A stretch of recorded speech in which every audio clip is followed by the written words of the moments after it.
Your movement to sannyasa should allow you to be a greater karma yogi. Your performance of action should allow you to be a greater sannyasi. Dharma and sannyasa are the must two aspects of the same progress.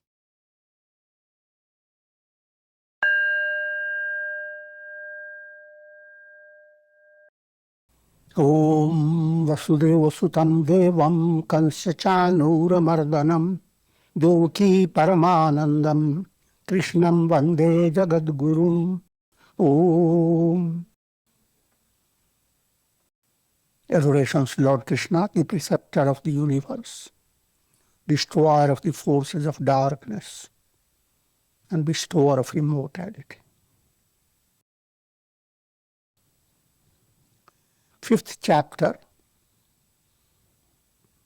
in Srimad Bhagavad Gita, and I'm commencing from the beginning. The chapter is known as Karma Sannyasa Yoga, giving insight into karma and sannyasa. Human mind faces this problem constantly. Should I stay in the world or run away from the world? Which will be best for attaining liberation?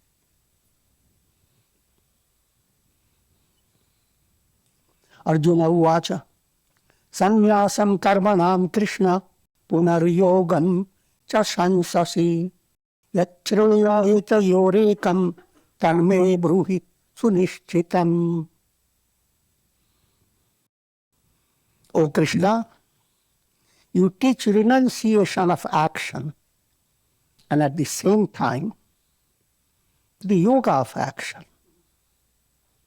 Please tell me decisively, which is the better of the two?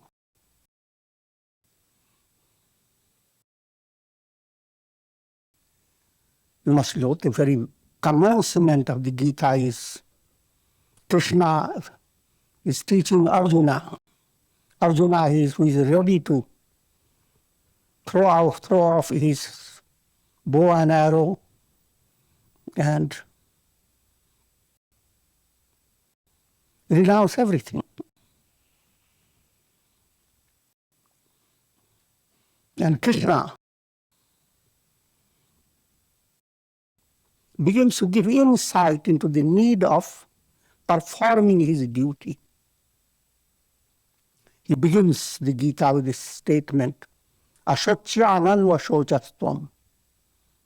Arjuna, you are grieving over things not worth grieving for. If you just meditate on that, we'll attain liberation.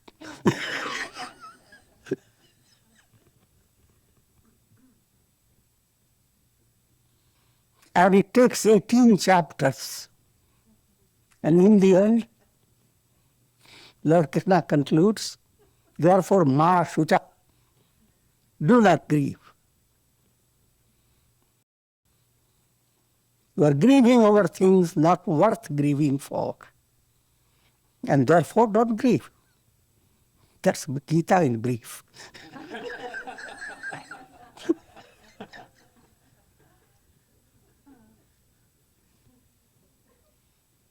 That's so simple.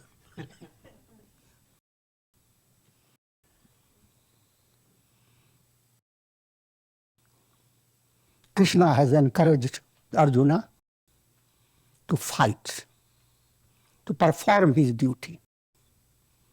At the same time, he has highlighted the importance of Samata, equanimity of mind, Nishkamata, desirelessness, nirvikarita, absolute freedom from impurities of the mind.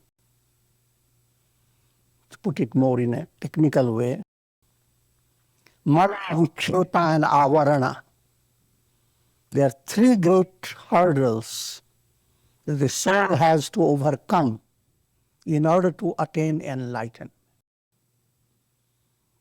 Mala refers to gross impurities. You don't know how to handle the mind. Mind is like an axe or any other instrument. It's meant to, through an axe, it is meant to help you to cut things that are useful for you. And not put your finger on the way of its of cutting. Then you don't chop the finger off. Then misuse the mind.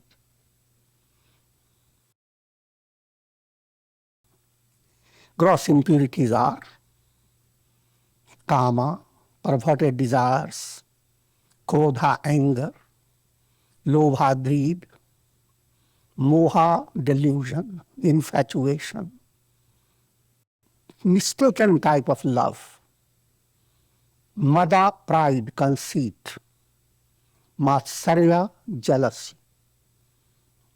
They're not the only 6 ones. But the 6 are the main, and they branch off into many other complexes of the mind. But if you are rid of these 6, or at least you are focused on controlling them, you are leading your mind to nirmal state. Kabira man nirmal bhayo, jaise ganga neer, paache lage hari fire kahat kabir kabir. Saintly statement. Kabira states that he has been looking for God,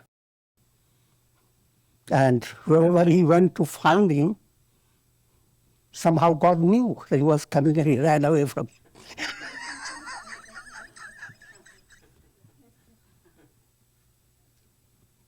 So he has a hard time. Went from pilgrimage to pilgrimage. And God knew already, here he is.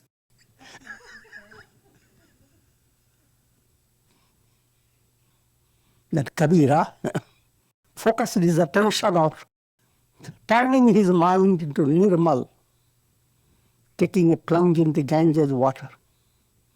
All this I'm talking allegorically. The water of devotion to God.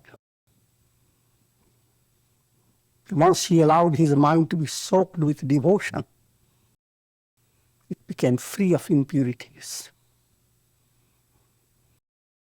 Then even the idea, let me go and have darshan of God, moves away from his mind. But as he is walking, he sees someone following him. He doesn't see. But God is asking him, oh Kabira, oh Kabira. Don't run too fast.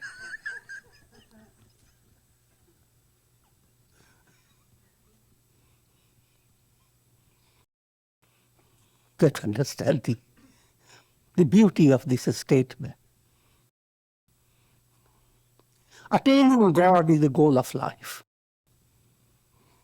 And from life to life, you have somehow heard about the glory of God realization.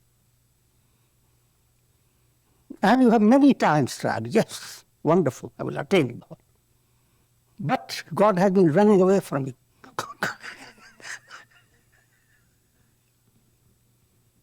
Because the one secret has not entered your mind.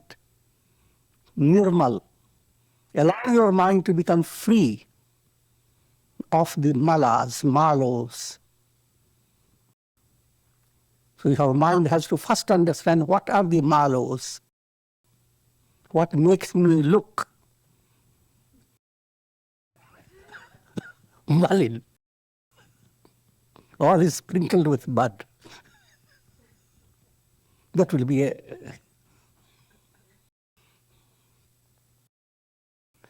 be cartoon picture.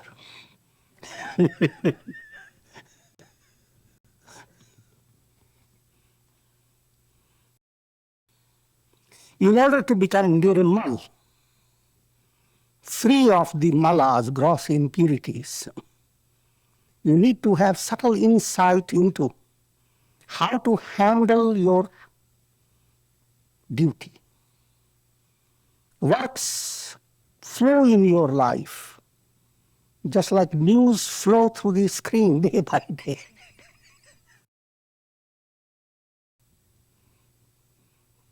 You never have a problem that today probably there is no news at all. News go on breaking.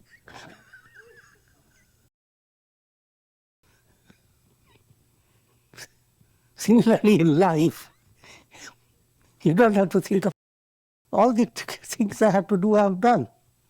Now what will happen tomorrow? Void. Not so. Expected and unexpected situations are to arise and they will keep you busy. Called pravaha patit karma. How to handle that aspect of your life that is constantly flowing through actions, activities. And the world is constantly changing around you, impacting upon you. You are impacting upon the world. And activities continue. If you develop the idea, I will join in with this activity. I will shut my door and stay inside.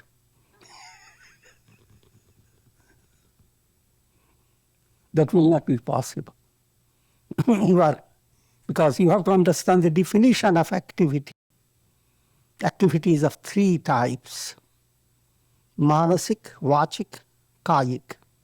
Manasik, mental activity. Speech activity. Physical actions. So even though you may think that since you have stopped doing physically anything, also you have adopted mana, silence. And therefore, you are free of karma. The fact is, now you are doing more karma. Because unless your mind is profoundly involved in love of God, your mind now becomes devil's workshop.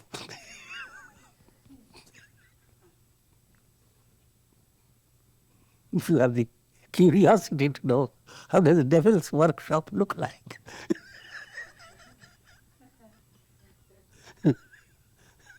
So start doing your duties in life. Shut yourself in a room.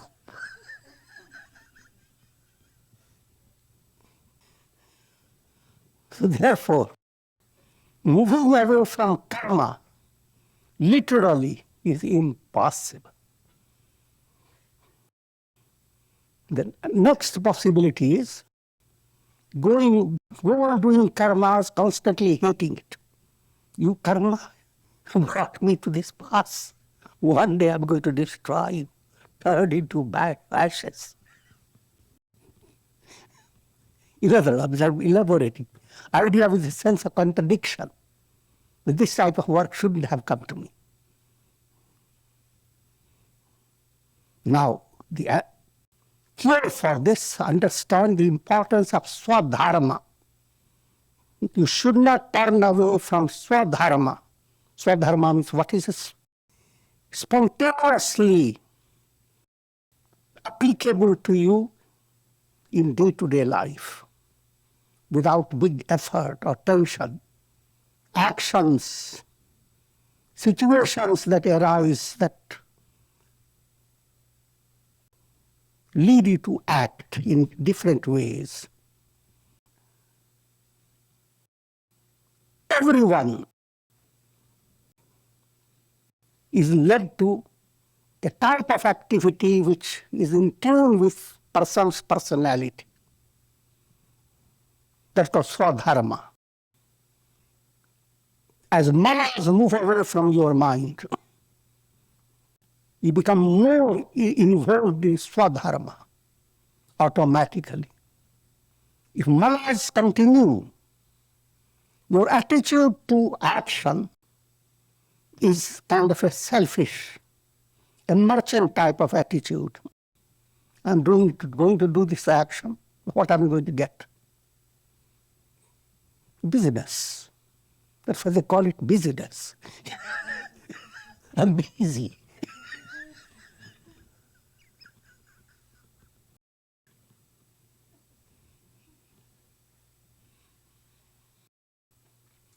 Without going into further details, what I'm leading you to understand. First point, move away from negative karmas.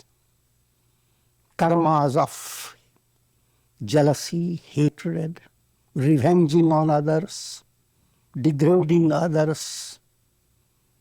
Move away from those devilish karmas that lead you to hell. But when you move away from that, now you are facing karmas that flow through your personality in a spontaneous way. Again, that spontaneity you may not realize quickly. Everything is a matter of progressive movement. Throwing away negative karma is not one day's job. You go on again and again looking into the mind and correcting yourself. But that intellect has grasped it, that I have to throw this away. If that is happened, that's sufficient. You have perfect step to move forward. So throwing away negative karmas, becoming involved in Svadharma. Now here we come to two aspects of karma, Svadharma, Paradharma. Difference is very subtle. As long as you don't enjoy doing what you do, but you enjoy receiving the money that comes to you.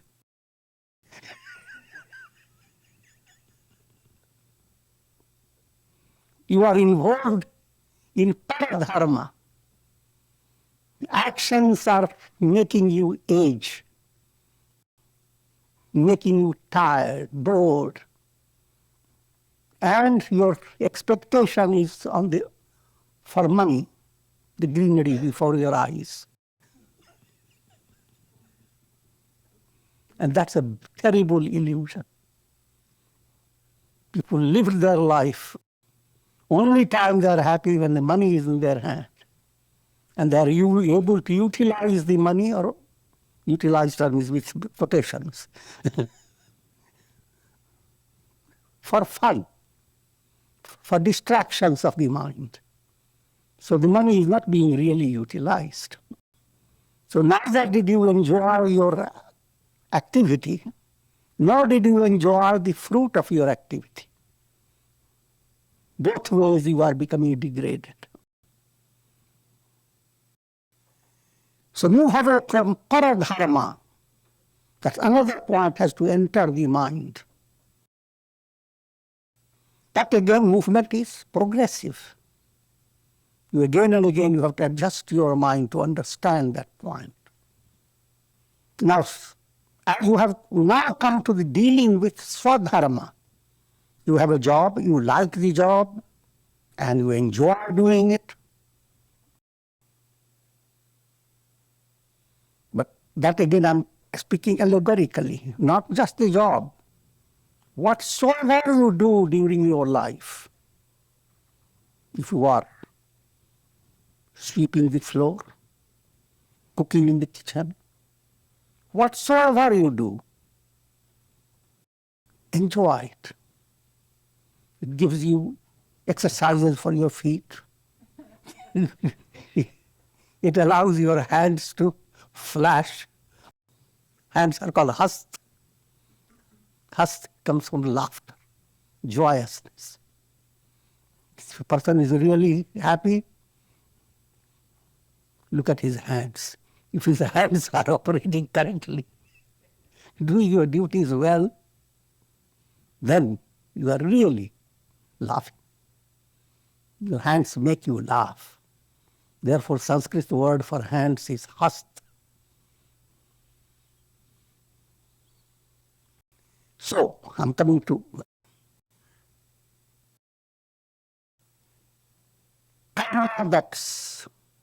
that has become Svadharma for you. You enjoy it. You are not bored by it. But here at this stage comes another choice.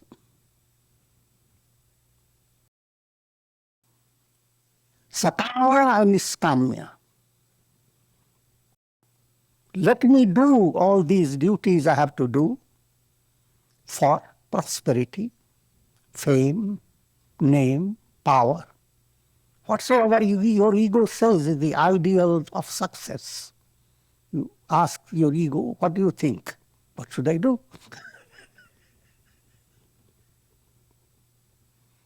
Ego-based expectations.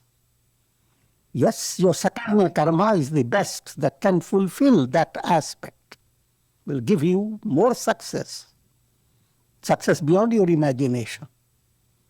But earthly success continues to be little. It is transient. It may put you into a situation of having a better birth or a better condition in your life. But it does not end the cycle of birth and death. So that's the path of sakamya karma. But when you have started doing your Svadharma, you have this choice either to stay sakamya or switch your attention to nishkamya. Now, by God's grace and by good karmas of your past, suddenly your mind begins to recognize that if I were to bring God within my heart, doing karma in such a way that impurities of the heart move away. So, you have double satisfaction, success in the work you are doing, and your heart feels relaxed, opens up. If you are miserly, you are not so miserly. If you are too conceited, now you are relaxed. And various types of Davi Sampat, divine qualities begin to develop. Then you recognize the amazing advantage of purity of heart that can link you with God. Paache lage hari firai. Where God begins to go after him. Think of that attainment. So then, if this attitude enters, karma becomes karma yoga. You are handling Svadharma and you are converting it into karma yoga. How do you do that? Automatically you become interested in adding vikarmas to your karma. Vikarmas are special attitudes. Doing japa early in the body is a vikarma. The day you have done little japa, little meditation, prayer, and even some yoga exercises, pranayams, the day you have done that, you face that day with more energy, with more joyousness, more inspiration. So adding vikarma to karma is not any contradiction or pressure, but becomes an art. Vikarma becomes like a butter added to some dry stuff. Karma has become soaked with butter. That leads to, as your karma is blended with vikarma, it leads to purity of heart. That means malas, gross impurities move away, which I have already explained. The second obstacle before you is distractions of the mind. Mind is filled with so many desires. You are good-hearted, but your heart is running wild.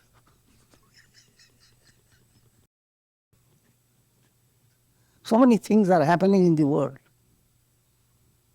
I must go to that place, help that person. You must go to another place. Where can I be more serviceable? I want to help people. Even in the name of doing good, being compassionate, your mind is running wild with distractions. Now, those distractions, if you continue with your vikarmas, the different attitudes, the devotion to God, and practice of meditation,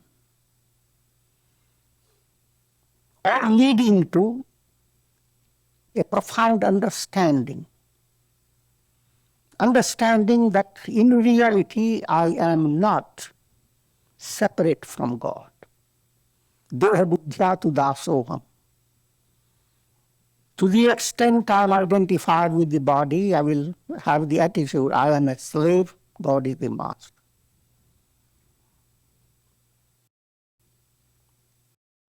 Jiva buddhya tadanshaka. But when my mind understands I am a soul, then from soul point of view, soul is a ray of God. I am therefore a part of God, a ray of God. And that begins to enter your heart, which will give you greater strength. Your faith gains immense power when you begin to handle this great truth, that the soul is shining with the light of God. And therefore, all godly attributes that you think of, you can emulate them. You can have amazing mental peace, amazing anasakti, detachment from the world, amazing compassion. You can blossom into a saintly personality.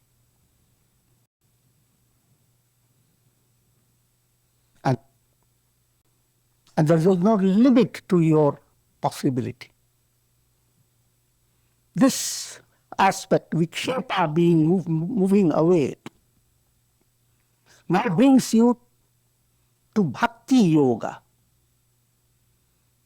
Human heart has always love, Prem Shakti. You begin your life with love. You are surrounded by loving people. And the love is there, but it is extremely suppressed, as if suffocated. Human heart, love of human heart becomes centered on ego. As long as your love is for ego, that love is not real divine love. It doesn't give you that profound joy. Again, when I talk of ego, there are three types of ego: tamasic ego, rajasic ego, sattvic ego. If you are loving tamasic ego, you are the worst. Tamasic ego wants you to be always vigilant about enemies. Even if they are not there, try to find them.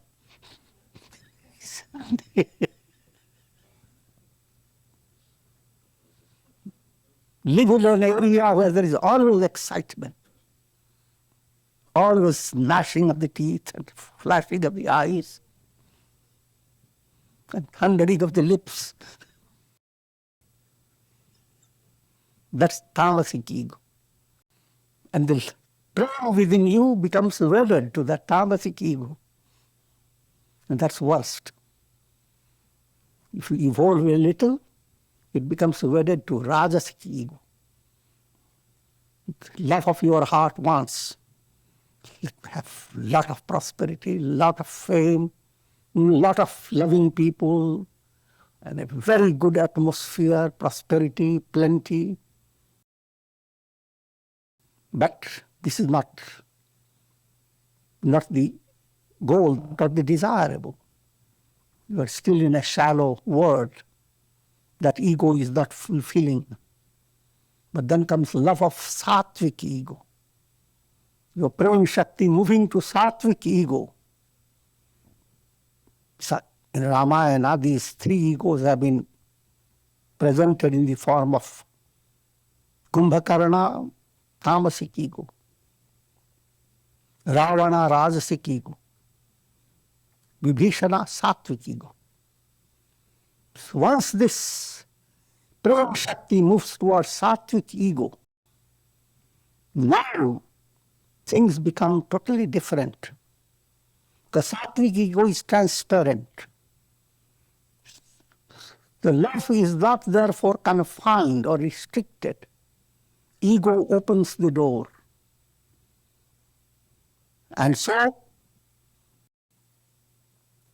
your love is now focused on God, who is the embodiment of love. A reflected sun in a jar of water has become attuned to the sun.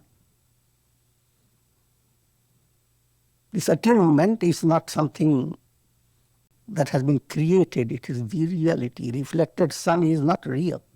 The sun is real. All the time that you think of your soul through a conditioned mind, that soul is only reflected. So the mind cannot bring out the glory of God unless it becomes completely enlightened. However, as you become enlightened, as you move towards enlightenment, the love of your heart, the love that was potential within you, merges in God. Lali mere lal ki jit dekhun tit lal. Kabira dramatizes it. In the spiritual movement, every soul is a lover of God. And it comes to the state where he realizes, Jit dekhun tit lal.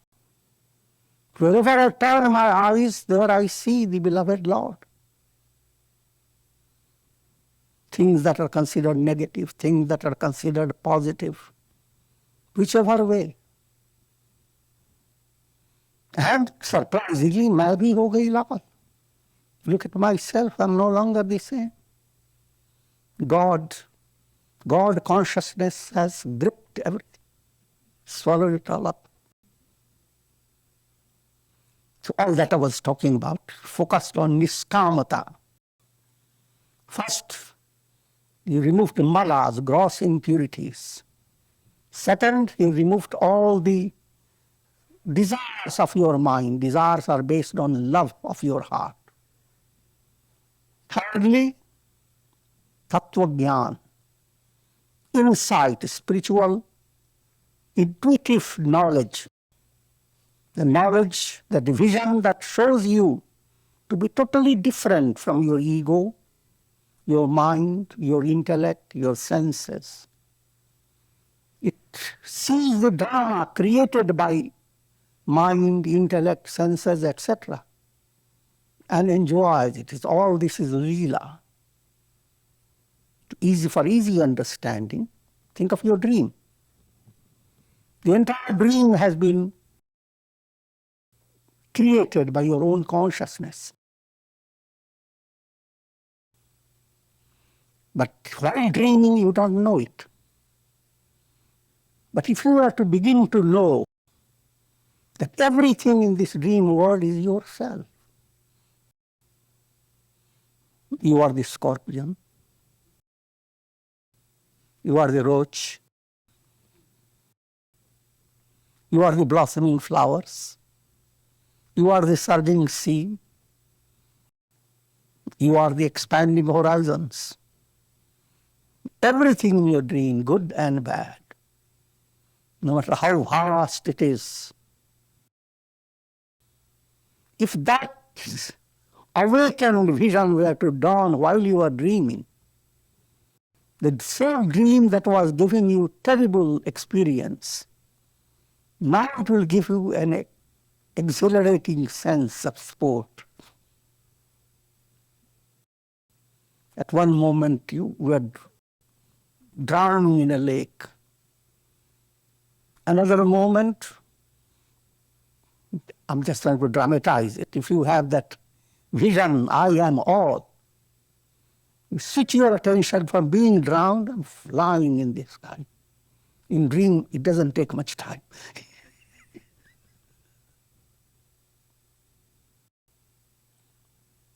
But my whole intention is to show, just as every experience in your dream is your own consciousness, once that becomes perfectly understood by you, world is no longer a problem. The dream is no longer a problem. Once you know, you are just dreaming. Awakening state comes automatically. If that experience has come, then your mind is enjoying Samata. No matter how things happen, it's enjoying tranquility. And once love of God has blossomed in your heart, Nishkamata, there is nothing to desire.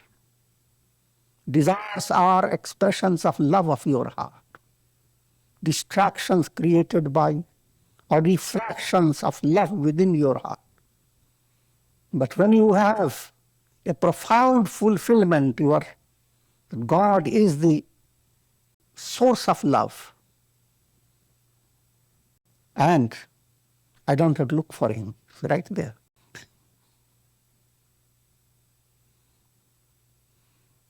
Live your life for discovering God within your heart.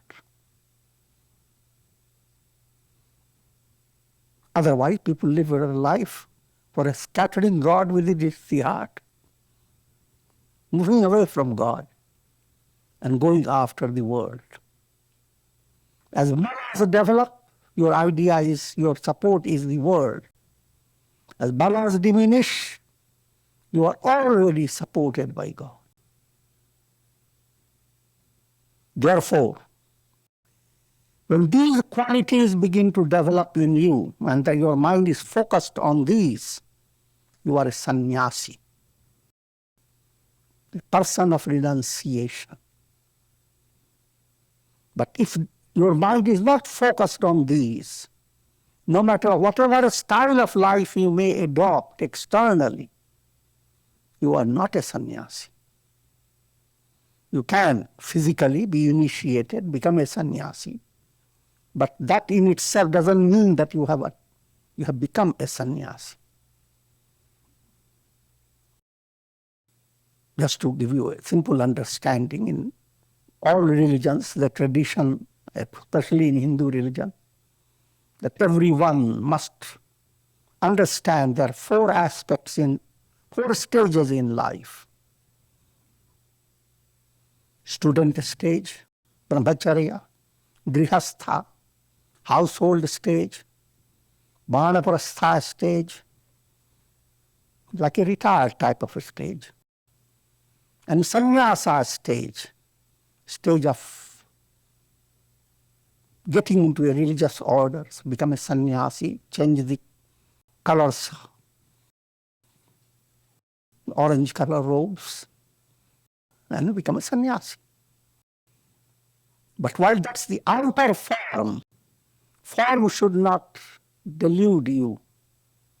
Simply adopting a form doesn't mean that you have attained the purpose, the reality behind it.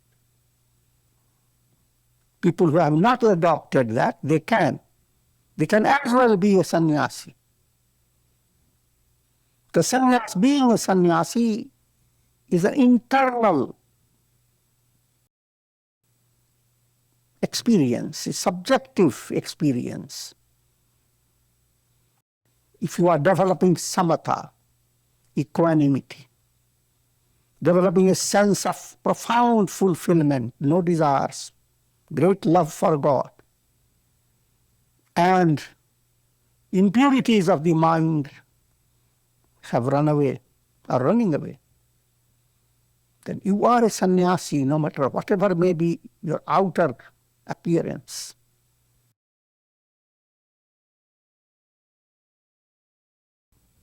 Now, therefore, these points are being clarified by Lord Krishna. Arjuna's mind is still confused about karma, actions, and sannyasa. How wonderful! Just go into the ashram, get away from all this fight.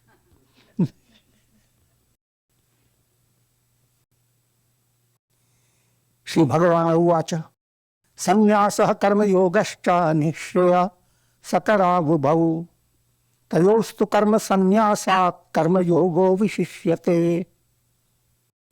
Shri Bhagavan Krishna replied, both renunciation of action and practice of karma yoga, both lead to the highest goal, liberation. However, of these two, karma yoga is better than the path of renunciation. Focusing the attention on the tradition that people follow, those who have developed that idea and of renouncing and go to an ashram, becoming a sannyasi, it's wonderful. As long as they follow through, going into the ashram, becoming a sannyasi, your whole focus is not doing normal chores, but being focused on listening, reflection, meditation, and under Guru, various activities that allow you to have a deep understanding of who am I. But when all this is being done, your goal is not to stay stuck without sharing it with the world. If your idea is the moment you have entered the ashram and you have attained enlightenment, now you will get into a cave and stay more than silence. That means you have not understood renunciation. A person goes into the hospital, not with the idea, the moment I get comfortable there, I will not leave the hospital.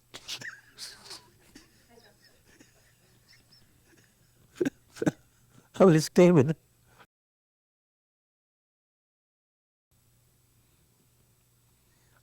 All disciplinary practices needed for a sannyasi, stay aloof from the people, become more and more immersed in your studies. All that is needed is not the end in itself. The end is as you become enlightened, as you become more Godward, your heart will be filled with compassion. Your very life will radiate a kind of a fragrance. You will live your life with immense activity towards the good of all beings. And if anybody were to ask her, what is your philosophy? Like Shankaracharya said, nothing exists, nothing belongs to me. Brahma Sattvam Jagana Mithya. Brahma alone is real, this world is a...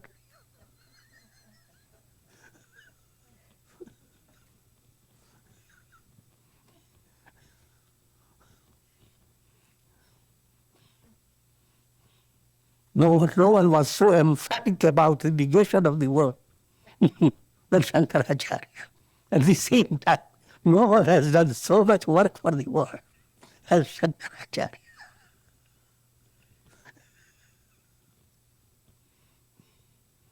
Try to figure that out. Then it tells you the purpose of this chapter. Your movement to sannyasa should allow you to be a greater karma yogi. Your performance of action should allow you to be a greater sannyasi. Karma and sannyasa, they must two aspects of the same progress. And they should not be viewed contradictory to each other. People have their choice. Those who feel it's easy to stay with activity, they should get into the karma yoga process. People who have the feeling they want to move away from there, stay in a very concentrated type of environment, they can take sannyas, go into the ashram. But both of them, those who have gone to the idea, let me do lot of work, they must move into in their mind all the qualities of sannyasa, though they have not gone into the ashram. But the quality of sannyasi, I'm not the body, I'm not the mind. I'm an instrument in divine hand. God is the only reality. All that must start coming to him. Likewise, sannyasi who has abandoned the world, as he progresses, his mind must develop a sense of how can I be the spirit of spring blowing through the heart of all, not stay confined. So, movement towards sannyasa, that gives you a picture of being completely aloof. It leads to dynamic action. Another aspect, people involved in dynamic action, it leads you to that cave-like silence.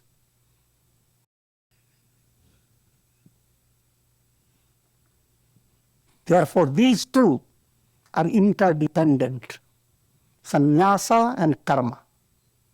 Internal understanding, nothing exists. External, heart flows with divine love. Of these two, Lord Krishna, however, now coming to a very practical point of view, if you have any type of doubt, then don't choose jnana that takes you away from all your duties. Because then you will be adopting mithyachar, a hypocritical process. Because you are really not loving the ashram. Your mind is filled with all these things of the world. Handling the things in your daily life, led by your karma, turning it to Svadharma, Svadharma becoming more and more Nishkamya. You will attain all those qualities that people attain in sannyasa ashram. And therefore, karma yoga, since majority of people, when you come to the majority, people can be easily led to karma than to sannyasa. So how to do your duties in a profound way, that is applicable to all that instruction. How to reflect in a profound way, you have to have select people to tell them.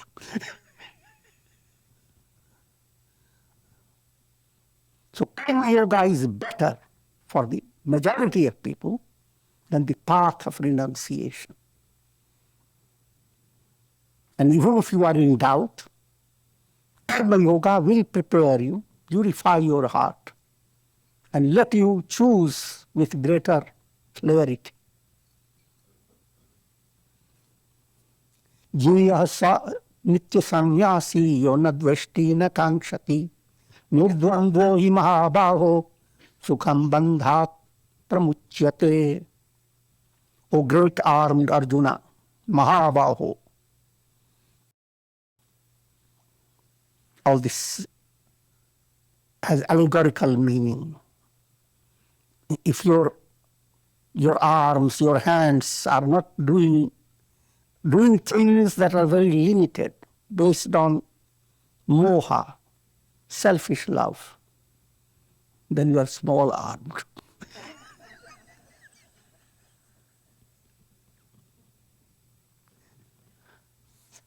More generosity, bigger the arm. Arjuna had big arms, Mahabahu. One who neither hates nor desires means expectations, must be considered an eternal sannyasi. Krishna says, now getting beyond the external tradition, how one people look when they embrace sannyasa, put on garwa color, etc., going beyond it. Everyone who is free of a hatred and desires, such a person is a sannyasi. No matter how do you appear externally, it doesn't matter. The appearance is not important. Real sannyasa is that state. Now we have to understand, why do people hate? What's the role of hatred? You may ask, why should we hate the hatred?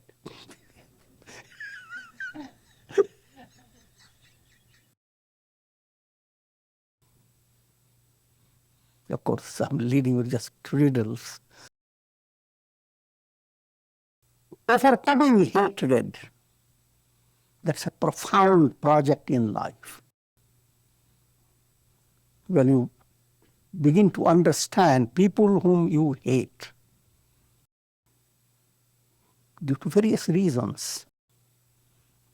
Sometimes people have the idea of superiority.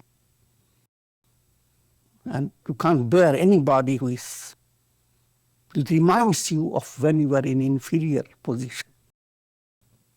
The inferiors you hate because you don't want to be like them. I'm just giving psychological points. But the idea is, then comes the another point in human mind. If people were very nice, if you live with nice people, there will be no need to hate. The practice of non-hatred will not be possible unless you live with people of all types. People who are difficult to be related to. In other words, in the midst of difficult personalities, you have a greater possibility of practicing non-hatred than when you are in the midst of people who are all lovable. I'm not leading to the idea that therefore we move away from lovable.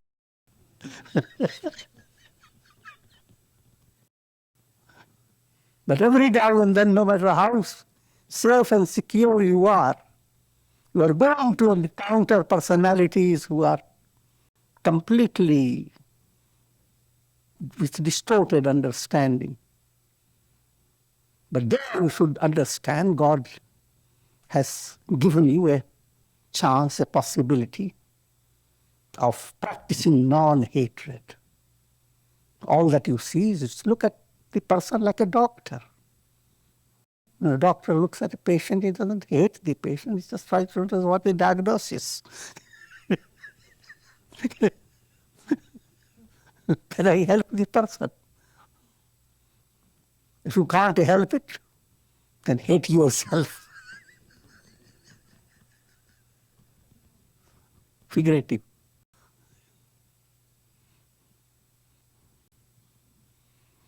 your challenge. Instead of constantly condemning people who are, disturbed or who impact in a negative way, start developing the idea of comparing against yourself. How is it if I am all fragrant? How is it that this onion smell enters into my heart? It is a fight of fragrance. Your fragrance should win his foul. All these are ideals.